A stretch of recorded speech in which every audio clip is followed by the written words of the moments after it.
मुझे बहुत प्रिय लगता है मीराबाई का भाव। मैं स्वयं कहूं उसमें मुझे इतनी रुचि नहीं आती, पर कई बार जब मैं कथाएं सुनता हूं, अभी वृंदावन में पूज्य मलुक पीठमाले महाराज जी, उन्होंने पूरी कथा में केवल एक बार 1 मिनट के लिए मीराबाई का भाव कहा।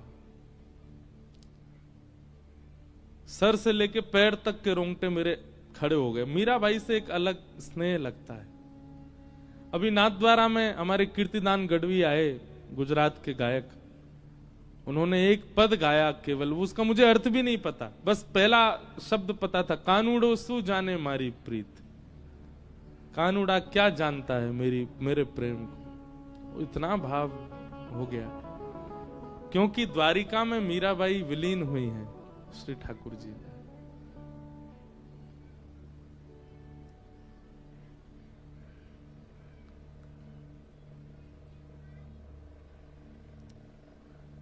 मीराबाई द्वारिका ठाकुर जी की आज्ञा से आई थी। वृंदावन में निवास करती थी मीराबाई।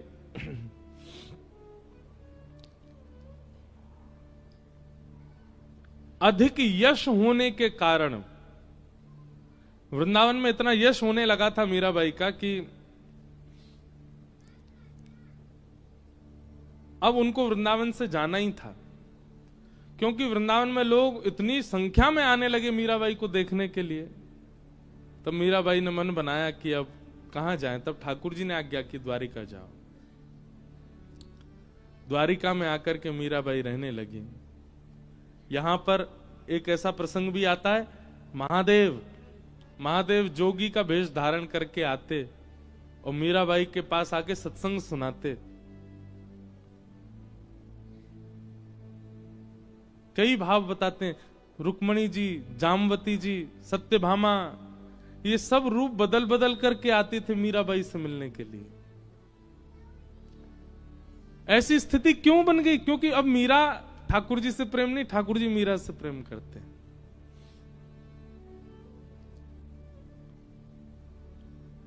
मीराबाई के जो देवर थे,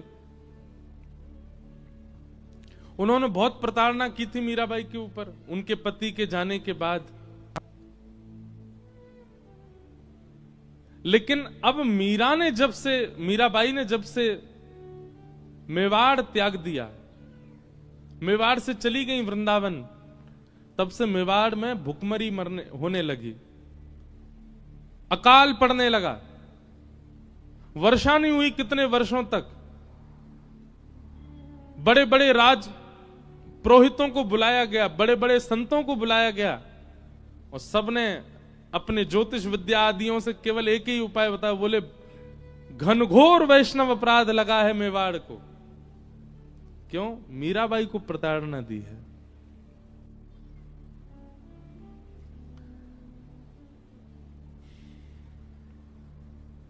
अब बोले एक ही उपाय है, मेवाड़ को यदि सुरक्षित करना है तो मीराबाई को वापस बुलावाओ।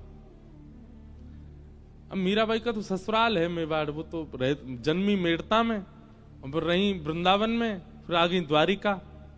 मेवाड़ तो मजबूरी में रह रही थी। अब द्वारिका में मेवाड़ से बड़े बड़े राजपुरोहित, बड़े बड़े ब्राह्मण, बड़े बड़े वेदज्ञ आने लगे, और सब आकर के केवल यही पूछते, मीराबाई कहां है? मीराबाई के यहां जाकर के सब लोग बैठ जाते, बोले मीरा, हम आपको लेने के लिए आए हैं, चलो हमारे साथ वापस।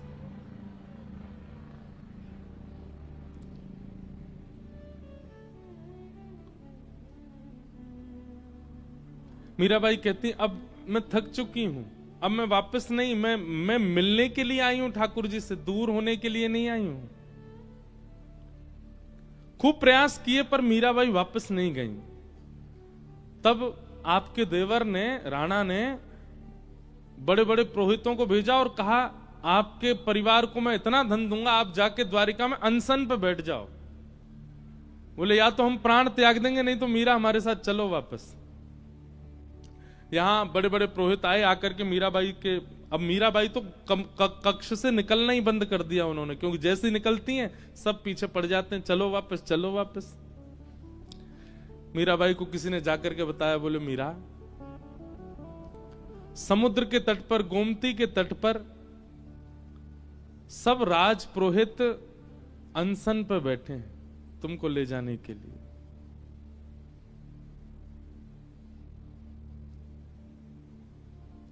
मीराबाई बोली कि मेरी वजह से ब्राह्मणों को, वैष्णवों को पीड़ा हो, ये मैं नहीं सह पाऊंगी। मीराबाई गई, सब वैष्णवों के चरणों में प्रणाम किया। बोले आप क्या चाहते हैं? बोले हम एक ही बात चाहते हैं, हमारे संग मेवाड़ चलो वापस। आपके बिना मेवाड़ का सर्वनाश हो जाएगा। मीराबाई बहुत देर तो रुदन करती रही, अब कैसे जाऊं उस स्थान पर वापस। अब स्थिति अलग हो चुकी है मीराबाई की। लेकिन इतने सारे ब्राह्मण कुल पुरोहितों को पीड़ा में देख करके मीराबाई बोली ठीक है, मैं एक बार द्वारिकाधीश से प्रार्थना करूं, अगर वो आज्ञा दे देंगे तो मैं चल दूंगी। और मीराबाई द्वारिकाधीश जी के सुबह मंगला के दर्शन हुए, मंगला आरती हुई थी, मीराबाई पहुंच गई। सब पुरोहित आदि जितने भी मेवाड़ से आए थे सब मंदिर में पहुंच गए। असंख्य द्वारिका के लोग दर्शन कर रहे थे द्वारिकाधीश का। मीराबाई मुख्य द्वार पर खड़ी हैं और द्वारिकाधीश के सुंदर मुखमंडल का दर्शन कर रही हैं। और तब मीराबाई ने अपने जीवन का अंतिम पद गाया द्वारिकाधीश के सामने। बहुत सुंदर भाव है।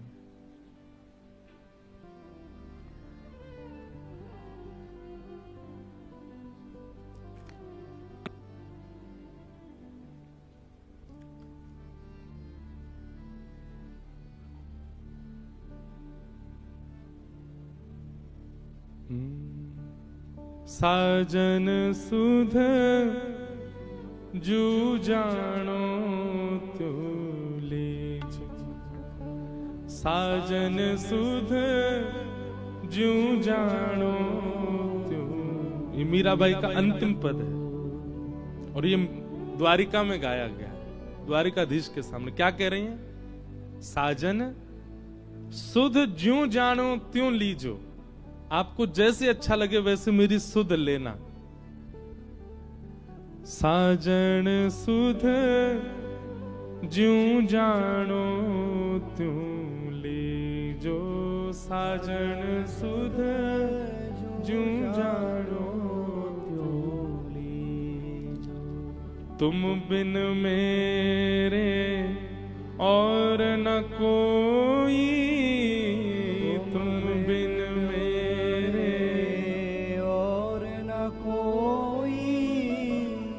कृपा राबरी कीजे,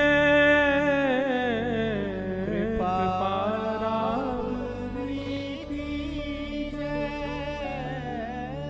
दिवस न भूख रैन नहीं निद्रा, दिवस न भूख रैन नहीं निद्रा। यूं तन पल पल छीजे, यूं तन पल पल छीजे।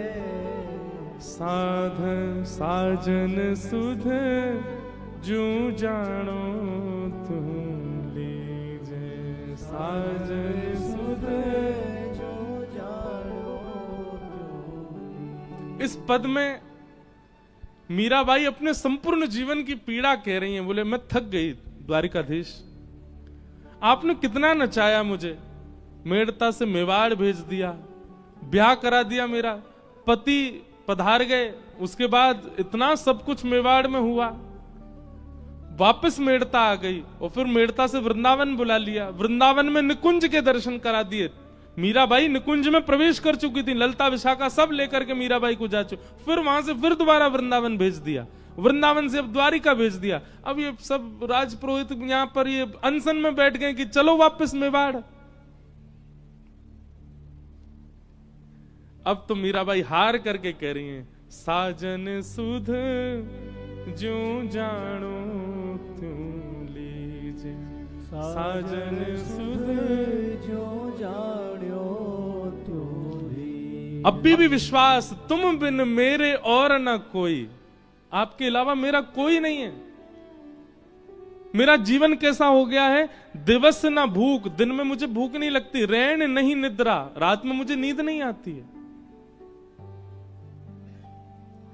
यूं तन पल पल छीजे, एक एक क्षण में मेरा तन घटता जा रहा है। पर मैंने आज तक आपके किसी भी भाव में अपनी टांग नहीं अड़ाई। आपने कहा वृंदावन जाना, गई। आपने कहा मेवाड़ जाना, गई। आपने कहा ब्याह करना है, किया। आपने कहा द्वारिका आना है, आ गई। पर नाथ, और ये अंतिम पंक्ति मीराबाई कहती हैं, मीरा के प्रभु गिरधर नागर, मीरा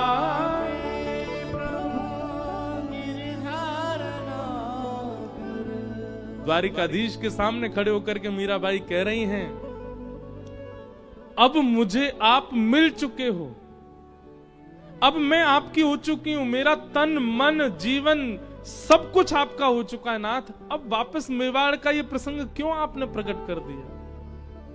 मीरा के प्रभु गिरधर नागर, मीरा के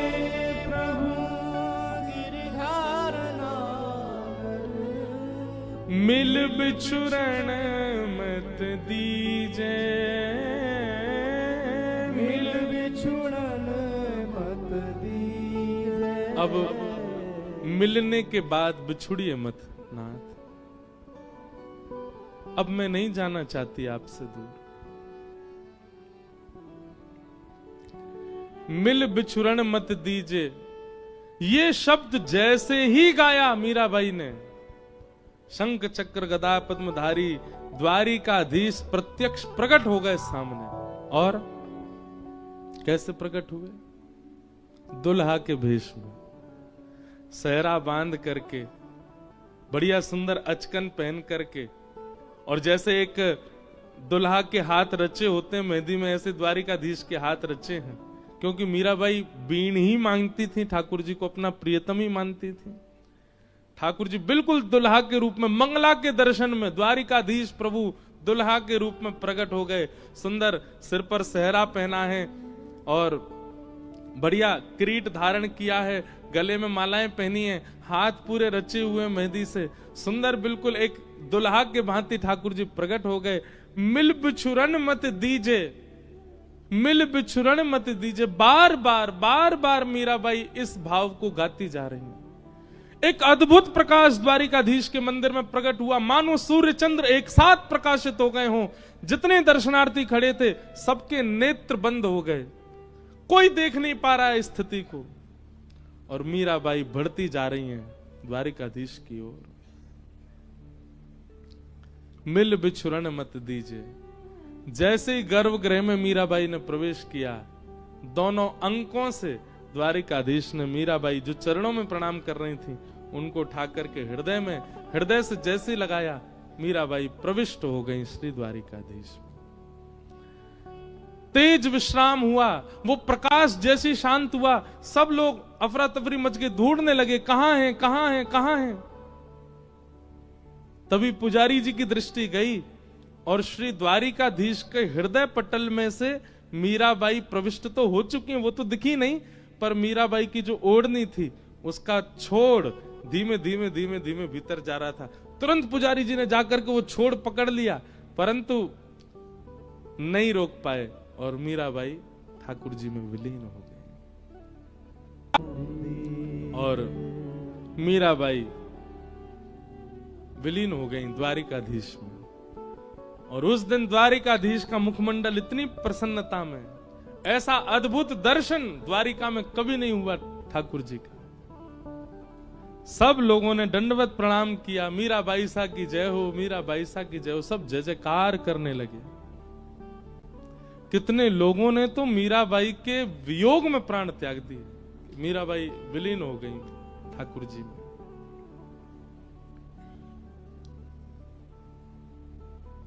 ये वो द्वारिका की भूमि है। यहाँ की पूर्ववर्ती कथा द्वापर की तो सब सुनते ही हैं, पर कलयुग में मीरा प्रविष्ट हो गई ठाकुर जी।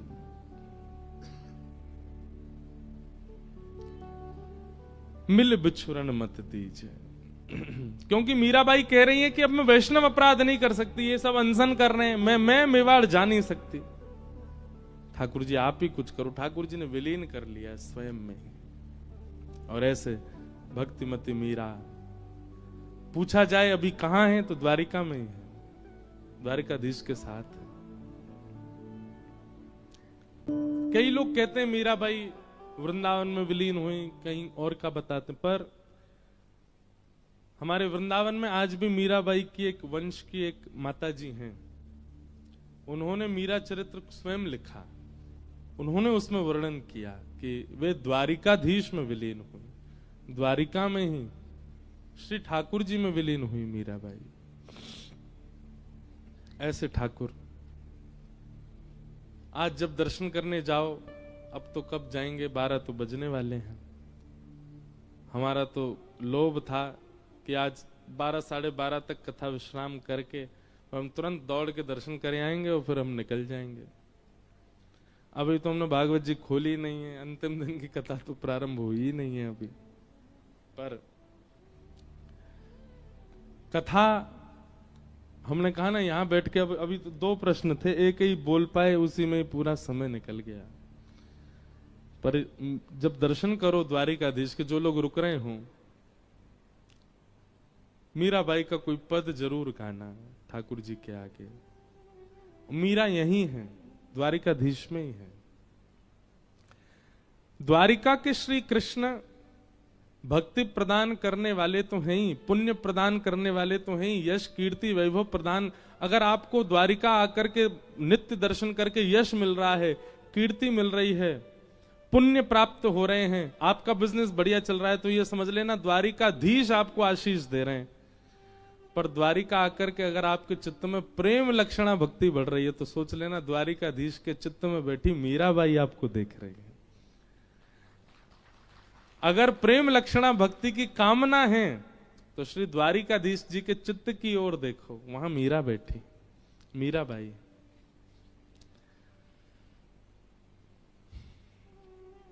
ऐसा सुंदर भाव। मीराबाई को प्रणाम करते हैं, आगे प्रसंग में चलते हैं।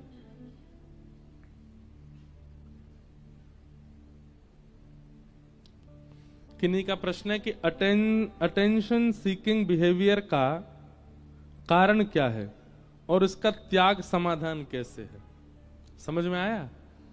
सब मुझे देखें, सब मुझसे बात करें, मेरे पास ही रहें। कई लोग अटेंशन सीकर होते हैं बहुत ज्यादा। सबसे बड़ा अटेंशन सीकर कौन है दुनिया का, बताओ? ये पीछे खड़े हैं जो इनको सबसे ज्यादा अटेंशन चाहिए। आप द्वारिका आए और आकर के आपने गोमती जी के दर्शन कर लिए, समुद्र में घूम आए, आदि आदि सब इनके पास नहीं गए, तो ये पूरी योजना ऐसी बनाएंगे कि अगली बार तुम द्वारिका आ ही नहीं पाओ। द्वारिका यहां आके समुद्र पर डोल लो है, मोह ना देख रो आके। इनको बहुत अटेंशन सीकर है। लेकिन मानव में ये दोष है, अगर अटेंशन सीकिंग का उसके अंदर भाव है तो। इसका कारण क्या है? आप अपने आप को कुछ मानते हो नहीं हो, दुनिया में आपका कोई अस्तित्व नहीं, पर अपने मन में आप अपने आप को कुछ मान चुके हो कि हाँ हम कुछ तो हैं। इसीलिए आपको लगता है कि सबका अटेंशन आपकी तरफ हो। इससे बचने का एक ही उपाय, ये एक प्रकार का अभिमान है। सब मुझे पूछें, सब मेरे पास बैठें, सब मेरे से बात करें, मेरे साथ ही रहें। आप अपने आप के अस्तित्व को बहुत कुछ बना चुके हो, इसलिए आपके अंदर ये भावना रहती है।